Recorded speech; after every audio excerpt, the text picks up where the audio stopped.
어떤 이야기를 해도 더 기분 나쁠 수 있을까 싶을 만한 소식을 제가 가져와서 그러니까 솔직하게 얘기하면 안 봤으면 좋겠어요. 이 내 스토리를. 분노 때문에 며칠을 잠을 못 잤습니다. 이 정도로? 제가 오늘 들려드릴 이야기는 사랑을 가장한 잘못된 욕망 때문에 일어난 일입니다. 먼저 이 사진을 봐주시죠. 너무 다정해 보이는데요. 그냥 행복해 보이는 커플? 부부 네. 같은데요? 그냥 되게 가족 생일인 사진 것 따뜻한. 같기도 하고. 화목한 가정? 네. 잠깐만, 나 이 사진 뭔가 익숙한데? 사진으로 보기엔 평범한 가족. 하지만 이 사진 뒤엔 너무나도 끔찍한 이야기가 숨겨져 있습니다. 2017년 프랑스에서 남편을 살해한 혐의로 기소된 여성 발레리 바코.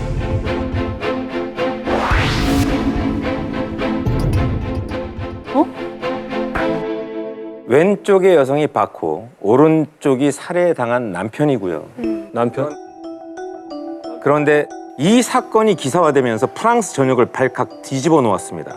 아, 누군지 알아요. 이게 너무 금치겨. 그래요. 바로 반응을 하시네.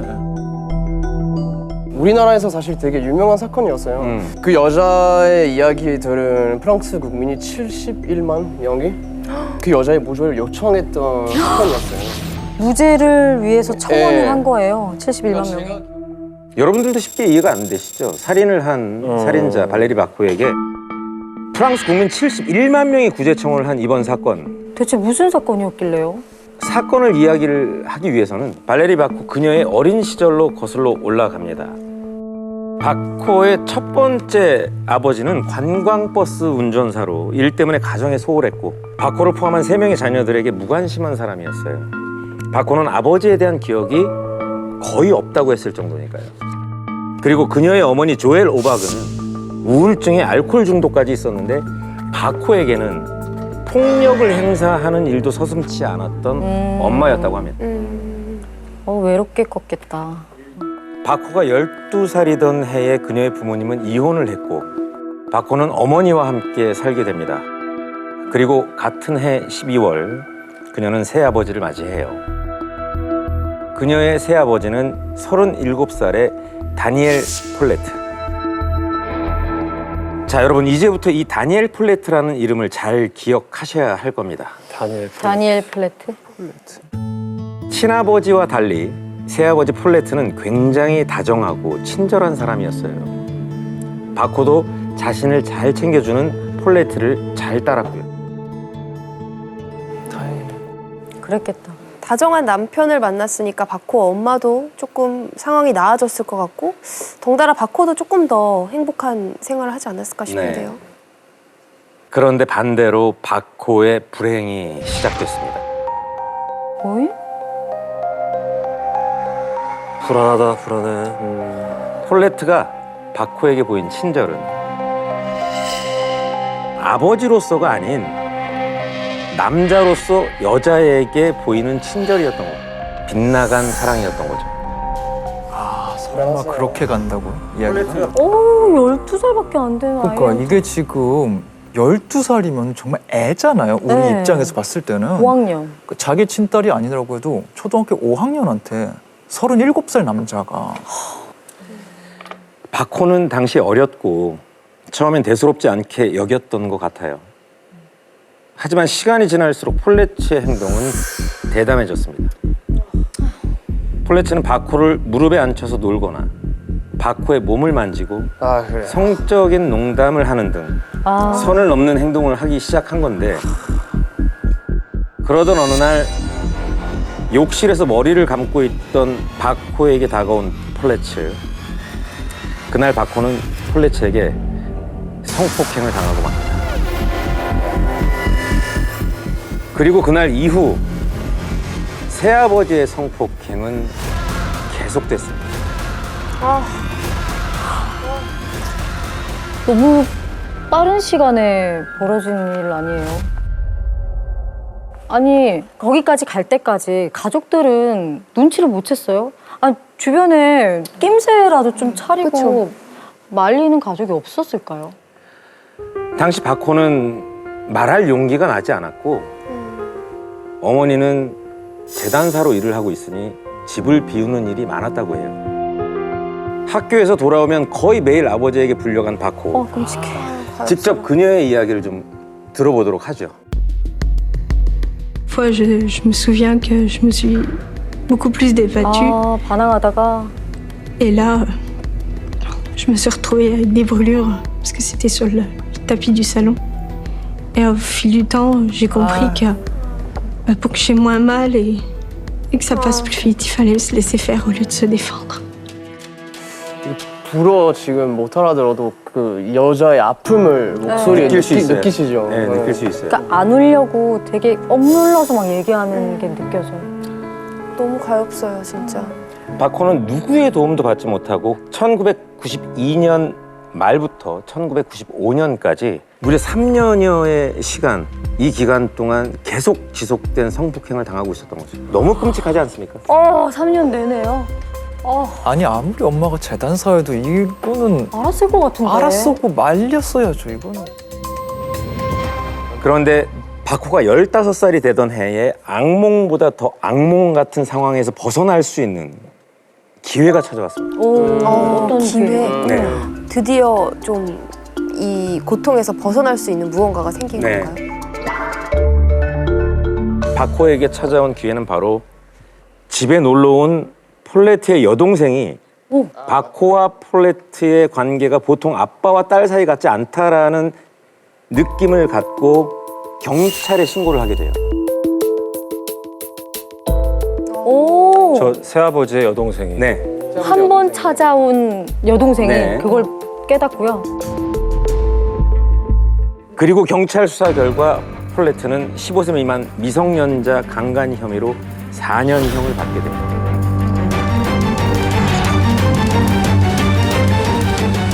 그럼 이제 박호는 가족들과 떠나서 살 수 있게 되는 거 아니에요? 그럼? 박호도 역시 지옥 같은 삶은 끝이라고 생각을 했어요. 그런데 폴레트의 끈은 아주 질기고 단단했습니다. 여기서 그 이후에 또 끝이 아니에요? 진짜 문제는 지금부터 시작이 돼요. 물 시작이 또 돼요. 박호의 어머니 오마그는 남편 폴레트가 수감된 후에도 그와 연락을 주고받고 심지어 박호를 데리고 면회를 가기까지 해요. 에? 말이 돼요? 엄마 미친. 정말 아예 정신 나간 여잔데 이게 이게 너무 말이 안 되는 게 사실 저도 아이를 키워봐서 알지만 저희 아이한테 정말 요만큼이라도 해를 가한 사람이 있으면 너무 화가 날 것 같거든요. 내 목숨을 바쳐서라도. 그쵸. 네. 어떻게든 진짜 그럴 그게 텐데 엄마 마음이지. 아이를 3년 동안 성폭행한 남자를 만나고 아이를 심지어 데려가서 같이 면회를 한다는 건 이건 엄마로서 정말 모성애는커녕 인간이 아니죠. 인간이 아니죠. 엄마가 더 나쁜 거예요 지금 이 상황은. 그렇지, 잔인한 거죠. 네. 우울증이 있던 박호의 엄마 오마그는 남편을 만나러 가는 날엔 행복해했대요. 근데 심지어 그 모습을 지켜본 딸 박호는 엄마가 행복했으면 좋겠고 나에게 화내지 않았으면 좋겠어요라면서 오마그의 요청으로 2주에 한 번씩 폴레트의 면회를 함께 갔다고 합니다.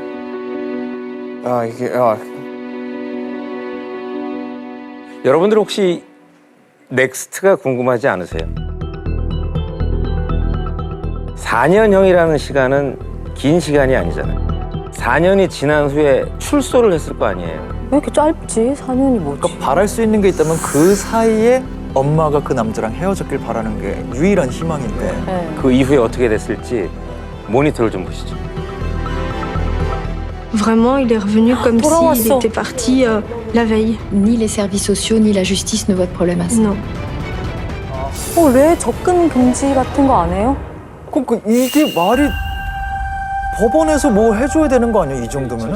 너무 불쌍해. 너무 불쌍하다. 이거 지금 진짜 갈수록 더 힘들어질 수 있습니다. 마음을 좀 가다듬고 들어주시길 바랍니다. 지금도 못 듣겠어요. 네. 4년형을 받았지만 2년 6개월 만에 폴레트가 가석방으로 네? 풀려났고요. 엄마 오마그의 허락하에 이들은 또 한 집에 살게 됩니다. 아, 오마그가 너무 싫다, 진짜. 물론 더 이상 바코에게 아무 짓도 안 하겠다라고 약속을 하고 말이죠. 그래서 플레트가 바코에게 더 이상 해를 가하지 않겠다는 그 약속을 지키긴 했어요. 그 후에. 몇 주간은 평화로웠지만 곧 그의 본색이 드러나고 맙니다. 바코 인터뷰에 의하면 그는 더 무서워졌고 힘도 더 세졌다. 어우, 너무 싫다, 진짜. 그리고 바코는 할머니 집으로 도망을 가요. 이해할 수 없는 건 또 이 부분에서 나오는데 조부모님은 네. 도망간 바코를 다시 집으로 돌려보내려고 했다는 거예요. 아니 뭐 하는 집안이야 여기는? 그 집안이 이상하네. 그 엄마의, 네. 그 엄마의 그 엄마네. 그죠? 놀랍게도 바코의 엄마는 이런 말을 했습니다. 나는 바코가 임신만 하지 않으면 신경 쓰지 않는다.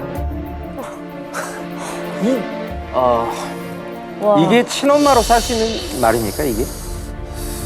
이게 어느 정도 정신이 돌아야 할 수 있는 말입니까? 기본적으로 이제 그 어머니의 처사를 보면은 네. 이 어머니가 자란 환경 자체가 사실은 바코의 어머니도 엄마로부터 충분히 양육을 받지 못하지 않았을까라는 생각이 들고요. 그러니까 그런 교육을 받다 보지 못했기 때문에 이 엄마는 엄마로서 어떻게 해야 되는지에 대한 마음 자체가 이제 만들어진 게 없는 상태에서 엄마는 없고 여자만 있는 거죠. 그러니까 그냥 어떻게 보면은 아이를 임신하면 넌 내 라이벌이 되니까 그때까지. 그렇게 바코는 17살이 됐어요. 그리고 결국 바코는 아, 설마. 폴레트의 아이를 임신하게 됩니다. 아, 끔찍하다. 제발 그것만은 아니길 바랬는데. 바코의 엄마는 그녀의 임신 소식에 바코와 폴레트를 내쫓았어요. 아니 자기가 지금까지 방관하고 있던 건 뭐고 이제 와서 그러는 건. 그러니까 이건 이제 나의 여자로서의 자리를 위협한 거니까 내쫓은 거겠죠. 두 사람은 새로운 집을 얻어 함께 생활을 하게 됩니다. 둘이 같이 살았다고. 바코랑 폴레트가요? 네. 그렇게 새아빠는 남편이 됐죠. 그럼 지금 저 사진이 그렇네. 새아빠였네요. 아 근데 왜 바코는 왜 저렇게 행복하게 웃고 있지? 제가 사실 여기에 더 충격적인 얘기가 하나가 있는데 아까 우리가 이제 얘기했던 플레토 여동생 있죠? 네네네. 아, 신고해준 사람. 네, 신고했던 여동생이 그 설마. 12살에 플레트한테 성폭행 당했어요. 그래서 왜 그러나 싶었어요. 왜 친여동생이 오빠를 신고하나 했는데 다 이유가 있어요. 자기에게 말이 당한 안 게 되죠. 있으니까 보였나 보다. 그게 기간은 12살부터 16살까지 됐어요. 무려 4년 동안. 친오빠한테. 4년 동안 그랬고 그러면서 여동생이 나중에 그런 말을 했어요.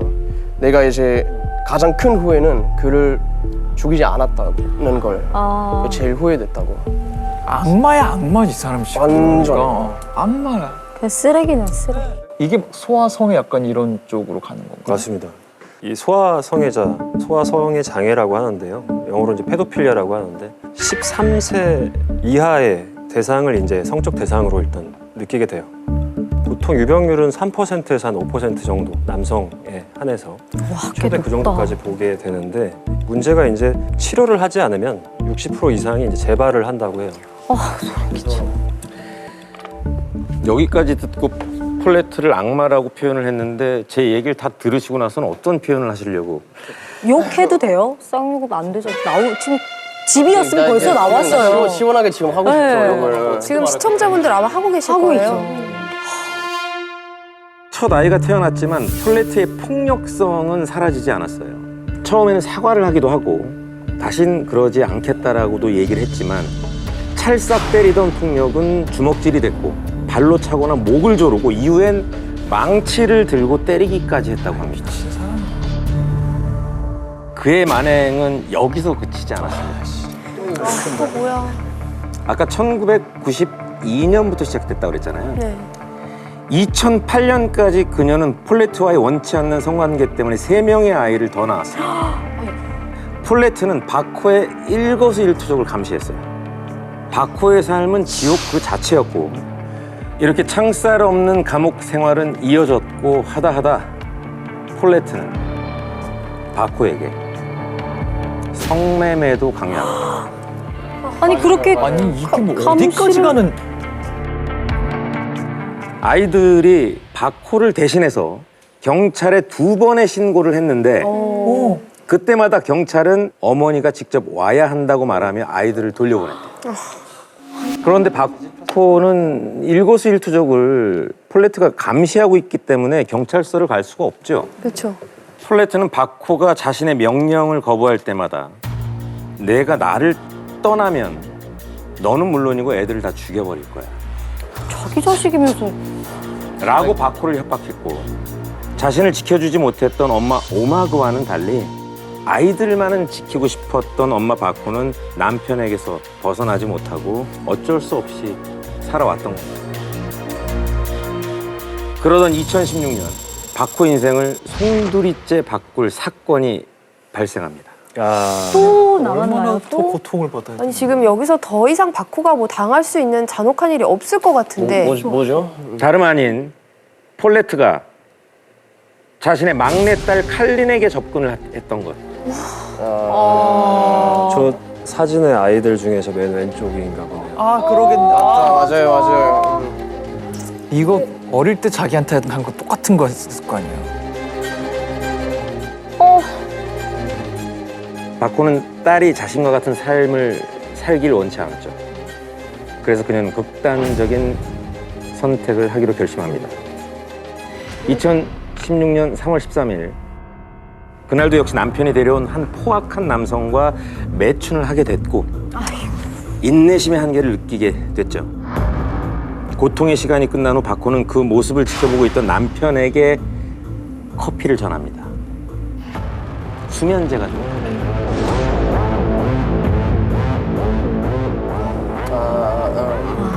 커피를 마신 폴레트가 차 안에서 잠이 들기를 기다린 바코는 잠든 남편을 향해 총을 쏘고 맙니다. 이 괴로움을 끝낼 수 있는 방법은 이것밖에 없었을 거라고 생각해요. 근데 그 결심이 모성애 때문에 생긴 맞아. 결심이잖아요. 결정적인 트리거가 됐죠, 네. 모성애가. 견딜 수 없는 가정폭력 때문에 극단적인 선택을 한 바코. 이후 두 아들과 딸 남자친구의 도움을 받아서 인근 숲에 폴레트의 시신을 매장했습니다. 그리고 남편이 말없이 집을 떠났다고 얘기하고 다녔죠. 자수를 하지 않은 이유에 대해서 바코는 이렇게 얘기를 했어요. 경찰을 부르면 제 아이들을 버린다는 것이었어요. 그치, 누가 보호해줘. 아이들은 제 인생의 전부거든요. 아이들에겐 제가 필요하다고 생각했어요. 이렇게 말이죠. 본인이 잡혀가면 진짜. 자기는 엄마한테 보호받지 못했으니까 자기 아이들만은 엄마가 있길 바랬던 거예요. 1년 7개월이 지난 후 사유지 숲에서 60대 남성의 시신이 발견. 확인 결과 실종 상태였던 폴레트임이 밝혀집니다. 그리고 시신 매장을 도왔던 딸의 남자친구 안토니오가 본인의 어머니에게 범행을 고백을 했고 안토니오의 어머니가 경찰에 사실을 알리며 사건의 전말이 드러난 거죠. 바코는 혐의를 인정했고 암살 혐의로 그녀를 도운 아이들은 시체 은닉 및 범죄 신고 불이행으로 기소가 됐습니다. 바코는 재판이 진행되는 동안 정당 방위를 주장했죠. 그랬겠죠. 정당방위죠. 당연하죠. 정당방위죠. 재판은 3년 동안 계속됐고 그 사이 바코의 일이 기사화되면서 알려져야죠. 프랑스 국민 무려 71만 명이 바코의 석방을 요구하는 온라인 청원에 동참을 하게 됩니다. Je soutiens Valérie Bacco dont le procès s'ouvre demain, que justice lui soit rendue. Je soutiens Valérie parce que la victime c'est elle, liberté pour Valérie. SNS를 통해 전직 여성인권부 장관과 국가교육부 장관 등 여러 정치인들도 이 청원에 동참을 하면서 바코의 힘을 실어주기도 했어요. 정말 프랑스 전체를 움직이게 한 사건이 맞는 것 같은데 재판 결과가 너무 궁금해요. 네. 재판부는 바코가 오랜 세월 겪어온 두려움을 인정했습니다. 앞서 검사 측도 바코를 다시 교도소로 보내서는 안 된다는 의견을 내기도 했고요. 최종적으로 징역 4년에 집행유예 3년의 선고를 받은 바코. 바코는 이미 1년간 수감 생활을 했기 때문에 판결과 동시에 자유의 몸이 됐습니다. 그래야지. 판결이 나오자 방청석에선 함성과 박수가 터져 나왔고 바코는 잠시 실신하기도 했다고 해요. 당시 상황을 모니터로 준비했습니다. Je voudrais remercier la Cour et tout le soutien que j'ai eu de tout le monde. Et c'est un nouveau combat maintenant pour toutes les autres femmes et toutes les maltraitances. Vous allez comment, Valérie, si on peut vous demander? Vous êtes soulagée? Non, pas soulagée, mais vidée. Vidée mentalement et physiquement. 무슨 감정인지 알고.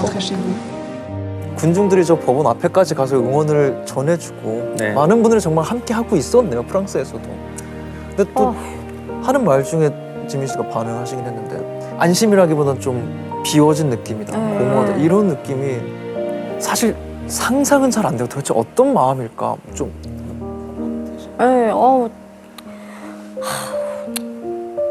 가슴이 아프네요. 눈물 난 거 아니죠 지금? 눈물 난 거 아니죠 지금? 가슴이 너무 아프죠.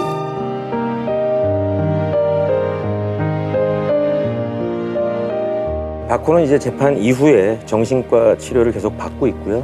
그리고 여성폭력 예방을 위한 SNS와 언론을 통해서 목소리를 내고 있다고 합니다. 아무리 가족이라고 해도 폭력, 폭언은 정당화될 수 없습니다. 나만 참으면, 나만 입 다물면 다 괜찮아진다고 생각하지 않았으면 좋겠어요. 시간이 지나면 결국 가족 모두의 고통이 되는 행동이라는 걸 알았으면 좋겠습니다. 지금까지 프랑스에서 일어난 장미 전쟁, 잘못된 욕망이 앗아간 24년이었습니다. 제가 준비한 장미의 전쟁은요, 영국에서 일어난 사건인데 최근에 이것 때문에 되게 이슈가 됐었고 논란이 됐었는데 뭐죠? 가스라이팅. 가스라이팅. 만났다면 인생이 망가져버리는. 선생님 이게 네. 어떤 거예요, 정확히 뜻이? 그 유래는 1940년도에 가스라이트라고 하는 연극에서 유래가 됐는데 부부가 있는데 남자가 집안에서 이제 여자가 갖고 있는 보석을 찾기 위해서 밤마다 이제 집을 뒤지죠. 뒤지려면은 가스라이트를 이렇게 낮춰야 되잖아요. 어두워야 되잖아요. 여자가 이제 얘기하죠. 집이 어두워져. 아니야, 무슨 소리야? 너 진짜 이상하다. 이런 식으로 해서 여자가 스스로를 이제 점점점 못 믿게 되는. 이 가스라이팅이 시작되면은 보통은 그래요. 그러니까 피해자분들이 내 정체성이 명확하지가 않고 자존감이 낮은 상태에서 상대방한테 굉장히 의존을 하게 돼요. 어느 순간에. 그러다 보니까 스스로를 불신하는 것부터 시작을 하죠.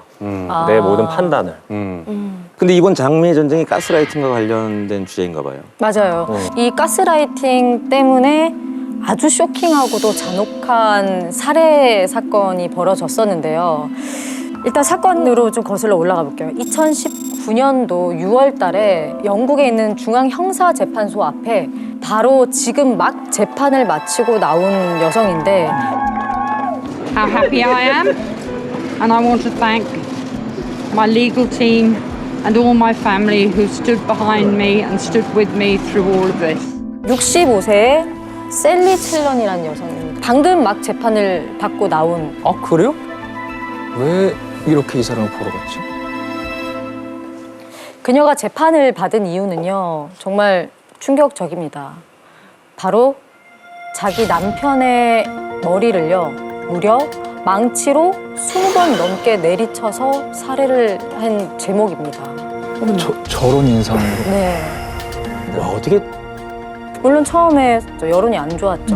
남편을 아주 극악무도하게 살해한 여성이니까 정말 손가락질을 많이 했었는데 이 사건의 진실이 좀 밝혀지고 나서 여론이 180도 바뀌어요. 피해자다. 진짜요? 이 여성이 한 행동은 정당방위다. 당장 석방해라. 라는 뭐 시위까지 벌어졌었을 정도로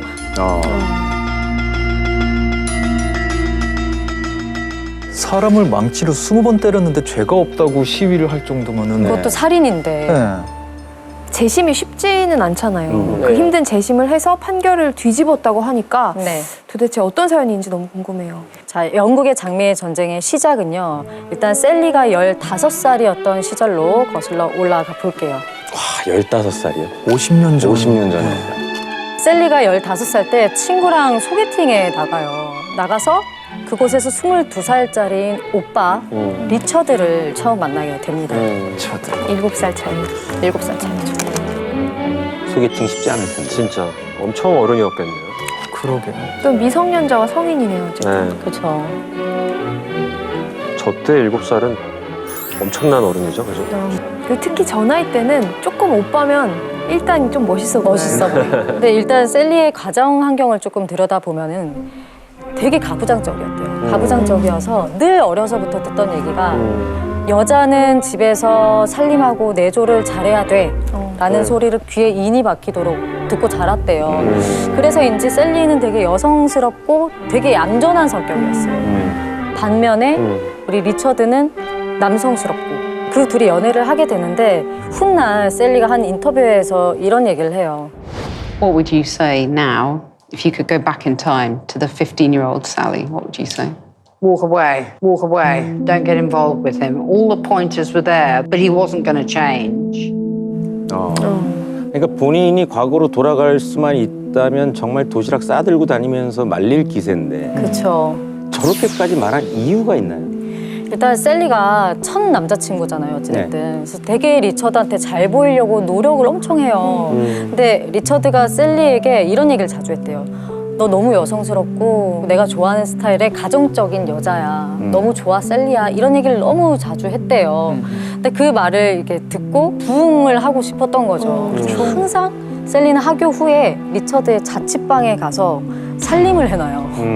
그 얘기를 듣고 요리도 해놓고. 저 어린 나이에. 그리고 셀리 자체가 기본적으로 부모님하고 관계 자체가 굉장히 엄격하고 여자라면 자고로 이래야 돼 이런 환경에 자랐기 때문에 더욱더 리차드한테 하는 게 되게 이상하지 않았겠죠.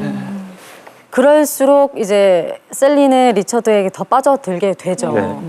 그렇게 순탄했던 두 사람의 연애에 드디어 어느 순간부터 먹구름이 생기는 일들이 벌어집니다. 뭐죠?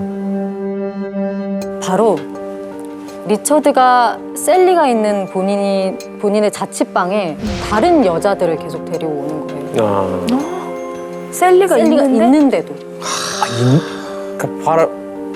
그 눈앞에서 내 남자친구가 다른 여자를 데리고 데리고 오는 들어오고 거예요. 바람 본인이 피우는 살림한 거를- 집에 살림하고 있는 뭐예요? 집에. 그게 뭐지? 이게 그런. 그래서 그때 이제 셀리도 똑같이 뭐 하는 거냐고. 나 집에 있는데 저 여자들 뭐야. 그랬더니 리처드는 쟤네 아무것도 아니야. 그냥 친구야, just friend. 너 너무 예민해. 너 왜 그래? 아니. 이런 식으로 타박도 하고 그러다가 야 내가 너 사랑하는 거 알잖아. 사랑하는 사람 너밖에 없어. 걱정 마. 이런 식으로 타박과 칭찬을 오고 가면서 가스라이팅이 시작되는 그쵸, 거죠. 가스라이팅이에요. 이렇게 해요. 아, 연극 내용이랑도 똑같네요. 어두워진 거 아니야. 네가 이상한 거야. 그쵸. 근데 중요한 건 셀리는 그 말을 철석같이 믿어요. 아 그래 내가 좀 예민했어. 친구일 수 있지. 전형적인 가스라이팅의 패턴이잖아요. 그러네. 근데 이거는 정말 시작에 불과하고요. 리처드의 여성 편력이 날이 갈수록 심해졌어요. 이제 화가 난 셀리가 이제 다른 여자 데리고 오지 마. 다른 여자 만나지도 말고 이런 식으로 소리를 질렀대요. 그러니까 리처드가 어떤 반응을 보였을까요? 소리 지르는 거 매력 없어.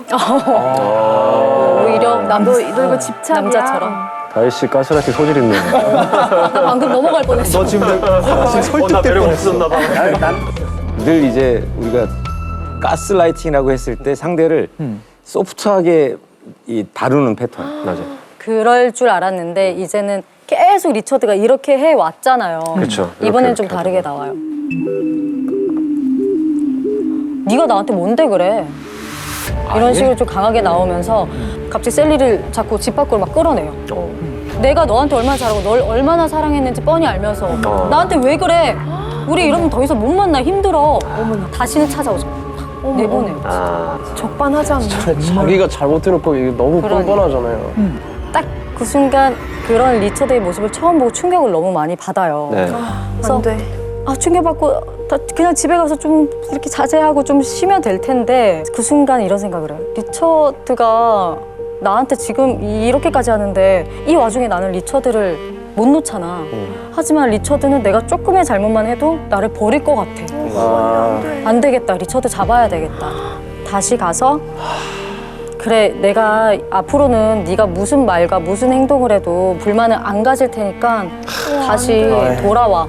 그리고 나 이제 말대꾸도 안 할게. 이런 식으로 네가 하자는 대로 다 할게. 리처드는 그날 이후로 사랑이라는 그 이름 하나로 셀리를 막 옥죄기 시작해요. 네가 나 사랑한다고 했잖아. 내가 너한테 이렇게 최선을 다하는데 너도 나한테 좀 뭐 보여줘야 되지 않겠니? 라는 식의 그 말로 옥죄어 오기 시작해요. 그런 리처드의 강요와 협박, 압박 때문에 결국 그 리처드의 아이를 임신합니다. 그러니까 우리가 이제 야, 저 셀리가 바보다. 그때 그냥 가면 되지 저런 남자한테라고 생각할 수 있지만 16, 17의 나이에서 그 가치 판단을 한다는 건 굉장히 어렵죠. 맞아요. 그렇죠. 전부였을 거예요, 아마 남자친구가. 전부죠. 세상이었을 거예요. 세상이고. 예. 그 생각이 좀 들어요. 17살이면 어쨌든 일거수일투족을 부모님도 계속 보고 있었을 것 같거든요. 그렇죠. 셀리 부모님이 이걸 가만히 냅뒀을까라는 생각은. 셀리 집이 되게 가부장적이라고 했잖아요. 네. 너 내 딸한테 뭐 하는 거냐 했더니 글쎄요. 다른 남자애 같은데요. 그게 무슨 말이에요? 그러니까 내 애 아닐 수도 있는데 왜 나한테 뭐라 그러느냐. 그 아이 임신한 것에 대해서 그렇게 얘기를 했다고요? 너무나도 따님이 어쩌고 돌아다니는지 제가 어떻게 합니까? 이런 태도까지 잡았다는 거죠. 그러니까 가부장적인 집안이니까 오히려 딸의 어떤 명예를 건드리면서 자기가 우위에 서려고 하는 것 같아요, 리차드는. 아, 이 가스라이팅하는 사람들이 머리가 좁아. 그렇죠. 장난 아니죠. 예. 그러니까 이제 가장 중요한 건 이미 셀리는 길들여져 버렸어요. 맞아요. 사랑하니까라는 그 단어, 사랑해서라는 그 단어 때문에 계속 끌려가는 거예요. 그렇죠. 문제는 와, 지금 애초에 우리가 지금 65세 셀리로 시작해서 15살로 거슬러 올라갔잖아요. 네. 이제 17살이거든요. 그렇죠. 이제 겨우. 앞으로 어떻게? 지금 40 몇 년이 지금 어우. 이제 시작입니다. 리처드의 마인드가 되게 사악하고 못된 게 본인이 이렇게 셀리에게 부당한 대우를 하고 막말과 행동을 해도 셀리는 자신을 버리지 않고 떠나지 않을 거라는 마음을 알아요. 이거를 이용할 생각을 하기 시작해요. 그러니까 이 셀리를 내 옆에 평생 두고 내가 가스라이팅을 해야 되겠다 라는 결심을 하고 바로 결혼을 하자고 해요. 또 자기가 먼저 결혼을 제시를 해요? 평생 옆에 둘 속셈인 거죠. 야, 가스라이팅을 평생 하기 위해서 결혼을 한다고요? 자기 말 너무 잘 듣는 도구니까. 그렇죠. 옆에서 편안하게. 저런 여자를 또 어디서 만나겠어. 리처드가 셀리를 대하는 태도가 더 나빠진 게 일단 되게 막 모멸감을 주는 행동을 해요. 너는 못 배워서 세상 물정을 잘 몰라. 그러니까 앞으로 사람들을 만나거나 심지어 가족을 만날 때도 나한테 허락받고 만나. 진짜 이 다음 얘기는 같은 여자가 들었을 때 정말 수치스러웠던 게 뭐지? 부부 관계를 가질 때 도중에 네 몸에서 이렇게 냄새 나는 거 알아? 어머. 너 이 냄새 보고 다른 사람들이 뭐라 그러겠어. 와, 그런 이게 얘기예요. 그런 것까지. Coercive control it's a build-up, in my case, of the ill treatment by words and actions and looks. I used to have to give my salary to him, belittling me in public about if I'd lost a lot of weight, people thought I was ill. And he'd say, oh no, you should see her without her clothes on. She's got a long way to go yet. I lacked confidence. I just couldn't stand up to him. And any time I did, he would just say I was mad and I didn't know my own mind in the end. 어떻게 저렇게 수치를 줄 거야, 사람들 앞에서. 근데 어느 날 드디어 우리 모두가 염원하던 헤어질 수 있는 계기가 생겨요. 오, 드디어. 헤어져야죠, 그럼. 헤어져야죠. 해줘야지.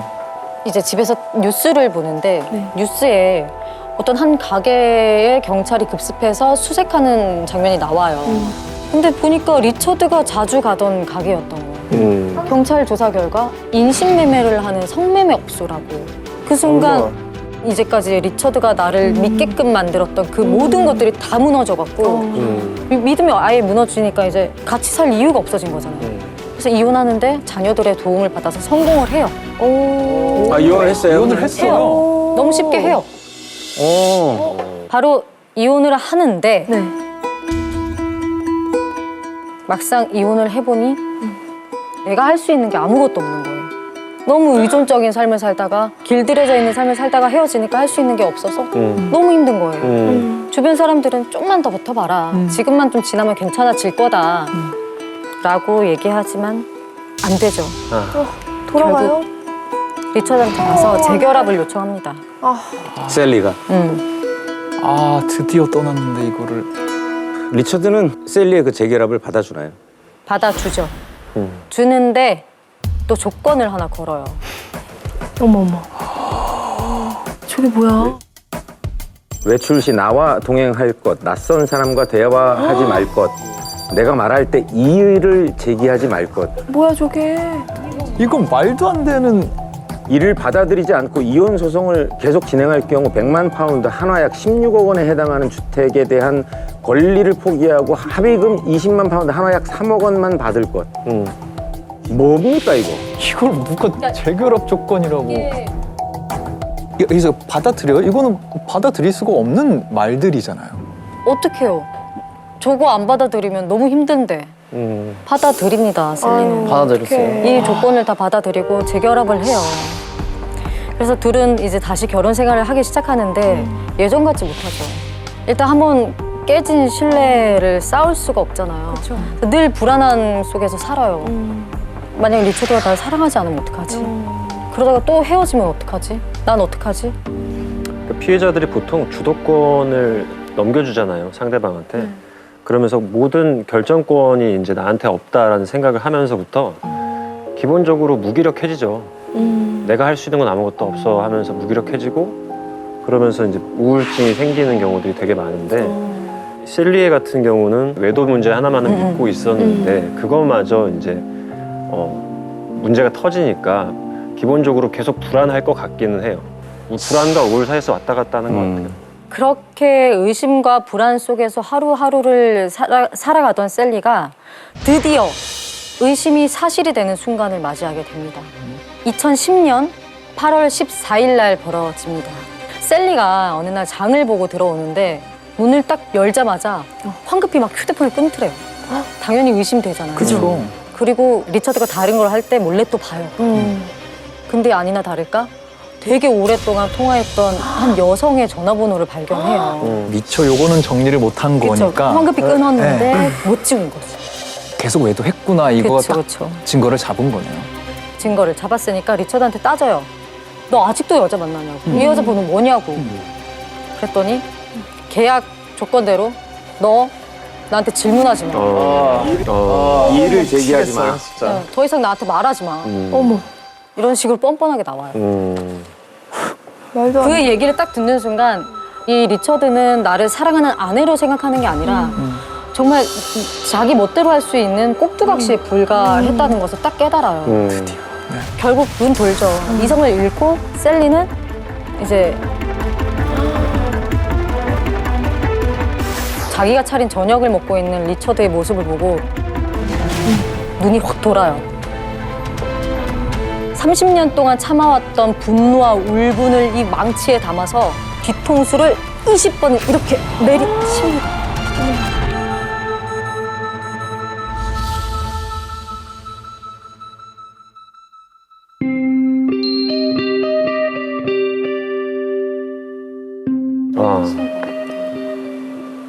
그렇게 리처드는 살해를 당하고 말죠.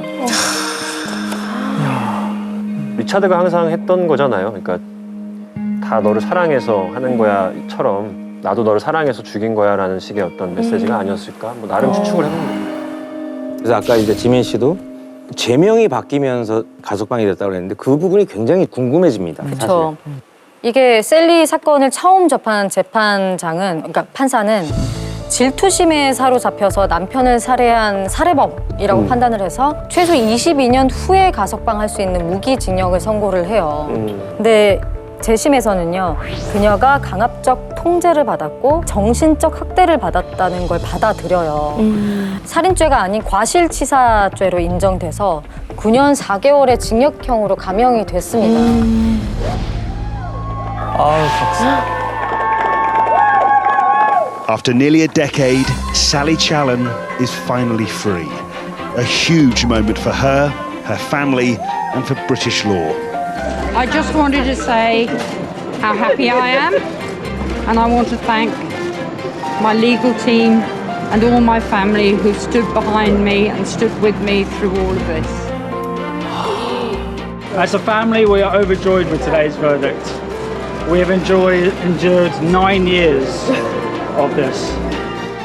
그러니까 그거 자체가 굉장히 법적으로 의미 있었던 네. 사건이었던 것 같아요. 정신적 학대를 그동안은 되게 경시했었던 것 같은데 그 자체를 무겁게 다뤄줬던. 석방된 셀리는 어떻게 지내고 있습니까? 다행히 셀리는 이제 그 후에 본인의 삶을 좀 찾았어요. 이제 가족들이랑 여행을 다니는 등 본인의 삶을 찾으려고 되게 노력 중이라고 합니다. 잘 됐다.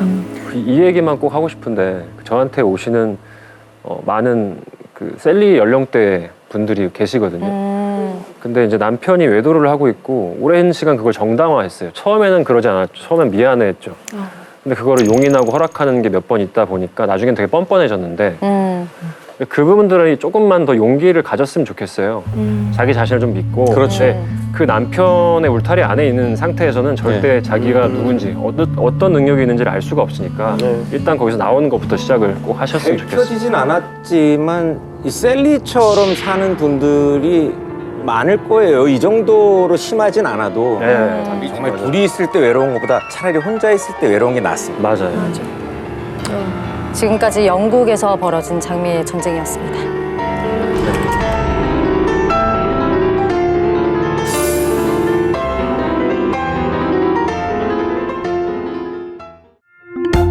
모두의 즐거움 MBC EVERYONE.